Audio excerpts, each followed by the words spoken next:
If you were lucky enough or worked hard enough to have a defined benefit pension, one of the most important things for you now and throughout your retirement is going to be security. Now, whether you're planning to stay inside your DB scheme forever, you're considering a transfer out, or you're somewhere in between, or you've just started your research journey on potentially getting advice to complete a transfer out, and today I'm going to be covering something I think is extremely important. Now, it's going to be a bit difficult for me to actually keep my emotions in check in today's video because I think currently what is going on in the UK system is absolutely bonkers. Now, a couple of weeks ago, I put a video on the channel where we were talking about DB pension surpluses, and I was highlighting how I thought this was absolutely stupid to be talking like this. It was from an FT article I actually did the video on. Now, I gave the analogy that it's a bit like Leyton Orient beating Manchester United 2-0, and in the last 10 minutes of the game, Leyton Orient inexplicably score 3 own goals, and then Manchester United celebrate the win, and the media say Manchester United are fantastic. Obviously, that's not true. Anyone who's a football fan would understand that. Or anyone not a football fan, it's quite easy to understand. That is exactly what I think is happening at the moment in the UK defined benefit market. Now, I've been a financial advisor in the industry for 15 years now. It has always been a continuous problem and a continuous concern that defined benefit pension schemes are underfunded and in deficits. Why? Well, a lot of things have happened. When these schemes were set up, people were not expected to live into their 80s, 90s and onto their 100s. Anybody who lives into their 90s and has a defined benefit pension scheme, wow, you are going to get a massive value from that scheme because it's going to pay you out guaranteed indexed growth over the course of your retirement.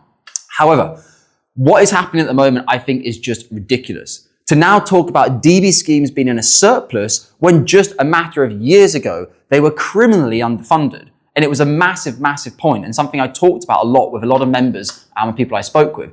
The worst thing that's happening now is not only are they talking and heralding DB schemes for turning things around and getting their deficits into a surplus. And just to remind you, the DB schemes, from all the analysis I've seen, have done nada. They've not added capital from shareholder value. They've not invested more money back into their DB schemes. Very, very few do that because obviously that affects share price, that affects dividends, and that affects shareholders, affects directors of the company, remuneration, everything.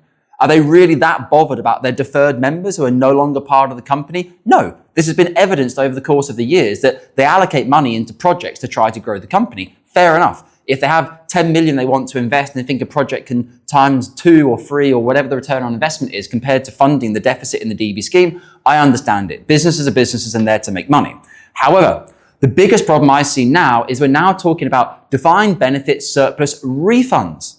Okay? And this has come from our Chancellor of the Exchequer, Jeremy Hunt. I will not say a word on Jeremy Hunt. I think you probably have your own opinions at home. But in 2024, he started talking about the fact that because DB schemes are now in a surplus, how could companies be refunded money from these schemes? Now, previously, a punitive 35% tax rate would apply to schemes. However, now, in the consultation spring 2024, which is now coming into place in 2025, they've reduced it to the corporation tax level of 25%.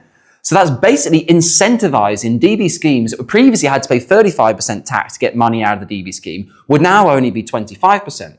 But that's not even the biggest concern for me. The biggest concern for me is this is classic situation of government, in my opinion, the UK government making policy or coming up with ideas for policy without understanding the framework of the DB industry. Now, unfortunately, as like any world and like any country in the world, we have what's called the revolving door of politics. I still remember this from studying at university.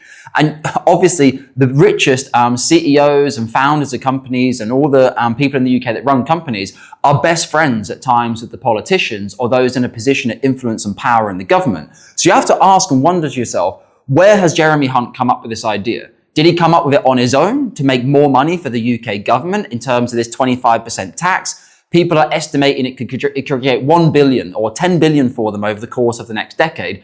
Obviously, the deficit in the UK is currently running at around 90 billion. Obviously, nothing in comparison to the US deficit. But anyway, it's concerning for me because it's a bit like saying, we go back to the analogy again. It's a bit like saying, oh, great, Leyton Orient scored 3 own goals in the last 10 minutes. Manchester United have won 3-2. Right, we know what this means. Let's do a parade around Manchester celebrating our win.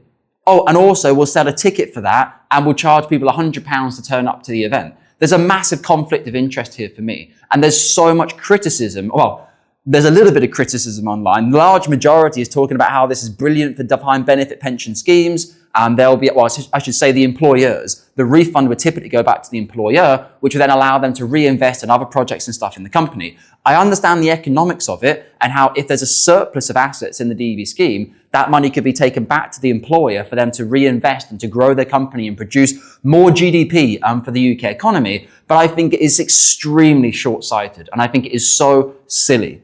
If you've had 10 years of surpluses, maybe you consider a policy like this. If when you go back just a couple of years and these schemes are in a deficit, now suggesting that those same schemes that are in a deficit, the UK government didn't come in and say, you must plug the gaps. No. No scheme, no employer anywhere in the country was told, you must physically plug the gap with all available resources in your company. No. They were given reports of what they need to do and they submitted reports of how they were going to look to try to get down their deficit, and then they just got lucky. Interest rates went boom from the 10 basis points in the UK up to circa 5%. And the 30-year gilt rate went from 0.6, again, very, very high after that. Like, that is what's happened here and it's changed. And I think it is really, really reckless. And who do they put at risk? Is the government at risk? No, they're going to get 25% tax. Is the employer at risk? No, they're going to get money back to invest in their company. Is the pension trustee at risk? No, they get paid for doing what they do anyway. The only person I can see at risk from this policy is you. Members of defined benefit schemes, active or deferred, having large swathes of this surplus capital, which remember has only been created or largely created by the interest rate movement, coming back out of the DB scheme, back to your employer. For me, it makes my blood boil. I think it's everything that's wrong with the industry and everything that's wrong with the relationship between government and economic policy, rather than going out and doing a forum of asking people in the industry, like financial advisors who've been dealing this for 15 years. It makes my blood boil. If you want to have a conversation with myself or one of our senior advisors here at Cameron James to understand your defined benefit scheme, whether you're in a surplus, whether you're in a deficit, how this may affect you, and whether your specific trustee is considering to do something like this, get in touch and let us know. And of course, if you think this is also bonkers, if you think the UK government is maybe not on a very good strategy here, let us know in the comments section below. We really want to hear your thoughts. And as always, take care with the UK pension assets.